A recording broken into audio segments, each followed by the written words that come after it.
Gladiator 2, we are now following the story of Lucius. No longer a little boy destined to someday rule an empire, but now a man who must now conquer the Colosseum of Rome. And that's all. Putting aside any spoilers to you guys, this will be a spoiler-free review. That original Gladiator, man, it's 24 years and that film still holds up. And I'm not even talking about the story, characters, and all what goes on in that film. I'm just speaking in terms of the look of that movie. They don't make them like that anymore, where you hire thousands of extras just so you can have an epic battle opening sequence, go to actual filming locations, and put your actors in an open forest, large landscapes. Like, this film is gonna hold the test of time, mainly because of a lot of that practical work. And well, we all saw the trailer for Gladiator 2. Rhinos, sharks with freaking laser beams attached to their heads.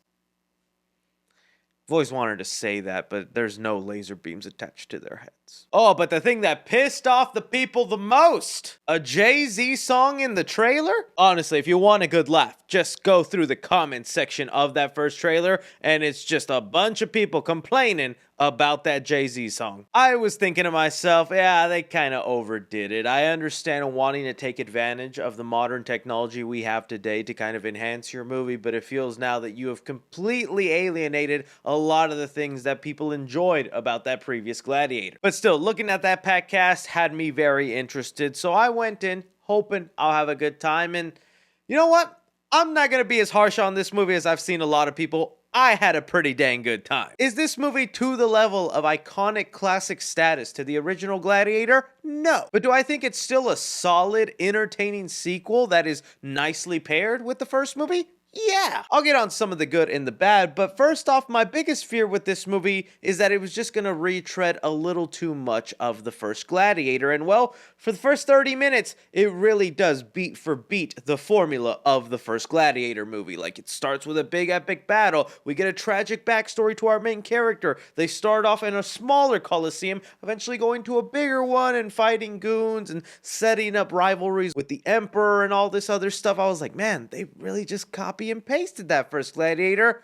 Then the twist starts a-coming. And when the story diverges from the original plot points of that first Gladiator, that's where it was really getting to me. Because yes, Lucius has a tragic backstory, but I felt like they did his tragedy almost a little too soon at the beginning. You gotta compare it to something like Maximus, Russell Crowe, like when his tragic motivation happens well into the movie and you feel the hurt because this is a very successful general, a very loyal one, and then he was cheated out of the throne and had his family killed. You completely feel bad for this man and you want to see him get his sweet revenge. Whenever Lucius's little tragedy happens, 5-10 minutes into the movie, I'm like, yeah, that's sad, but I didn't even know her.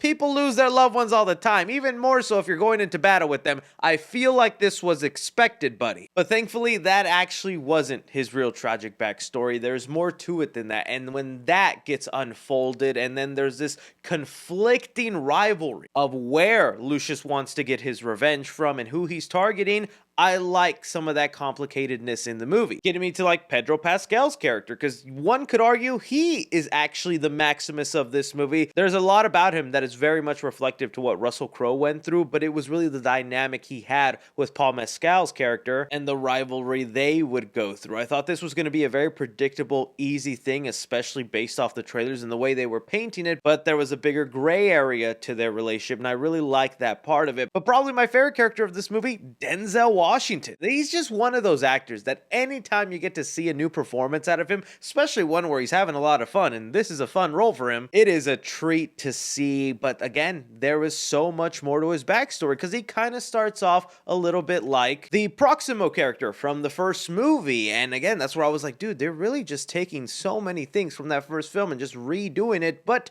his story diverges, it gets much bigger than I anticipated, and although it wasn't executed as perfectly as I would like, I love the idea of what they did with his character and where he started to where he ends up. It felt like a story very much built for the Rome Empire. And again, that's only like a third of the cast in here. You still have Joseph Quinn, who I thought was playing a really interesting emperor. The other emperor, played by Fred Heikinger, probably mispronounced that. Dude, very funny guy. guy. He has this pet monkey, and when I tell you there's a moment this monkey gets a moment to shine in the film, dying of laughter in that. So the cast is of course great. Now the one thing I was also hesitant about going into this movie is the action sequences, because you saw them yourselves. There's rhinos, the Colosseum gets filled with water, there's sharks running around. I was like, is this gonna get so cartoony? I don't even care about historical accuracy. Y'all nerds can go complain about that.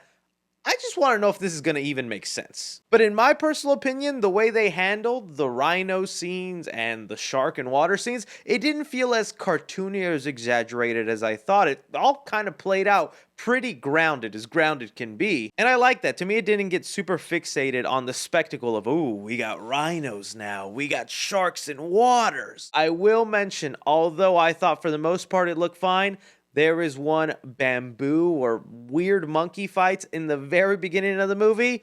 That was kind of tough to watch. That's where I was like, ugh, this doesn't look great. Rhino and sharks looked fine. But that baboon fight, I was like, this feels a little cartoony. If I had any other things I was mixed or negative about the film is I did feel the length a little bit. The movie's 2 hours and 28 minutes. And since a lot of it is dealing with repeating plot points from the original Gladiator, it felt like it dragged, or like I knew where it was headed. I got interested when it was deviating from those plot points, but because of a lot of it is familiar with it, you start to wonder, okay, when's something new gonna happen? But all that being said, I had a fun enough time with this movie. I thought there was some interesting new directions they took. They tried heightening up the action scenes. That original Gladiator is still gonna remain iconic and a classic, and I don't think this film does anything to ruin that legacy. To me, it was just fun stepping back into this fictionalized, exaggerated version of Rome with a story that, yeah, is familiar, but different enough that I was entertained throughout it. So when it comes to Gladiator 2, I'm going to give action 3.5 stars. Like, mainly the hand-to-hand fight scenes with actual swords and gladiators is what got my attention. That, and I'm happy the rhinos and sharks didn't feel too crazy in the movie. Comedy in the film, I'll give it 2 stars. A lot of it comes from Denzel Washington. He's a pretty fun character, and there is some humor sprinkled throughout. Drama in the movie, I'm going to give it 3.5 stars. While there is a lot of familiarity to this story, I still think they did a cool job with the rivalry between Paul Mescal and Pedro Pascal and the overall arc that Denzel Washington gets. I just think concept-wise, that's such a cool idea. Just wish it was executed a little better. Horror in the movie, I'll give 1 star, dude. It's mainly for the baboon sequence, but I don't know if you're going to be scared because of the baboons or because of the CGI on them. Suspense in the movie, I'm going to give it 3 stars, and that's mainly due to some of the complicated relationships where you want a character to get revenge, but you also feel bad for the character they want to get revenge on. I dug that sort of moral gray area that the movie was playing with. Casual moviegoers, I'm going to give it a B-. Cinephiles, I'm going to give it a B+.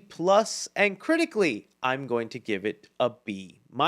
To me, Gladiator 2 did have me going, I am entertained enough to watch it in theaters.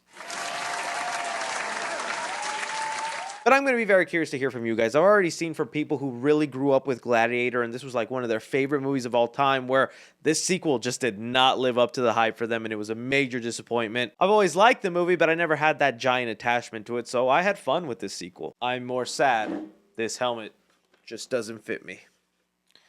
Thank you guys for watching. Take care.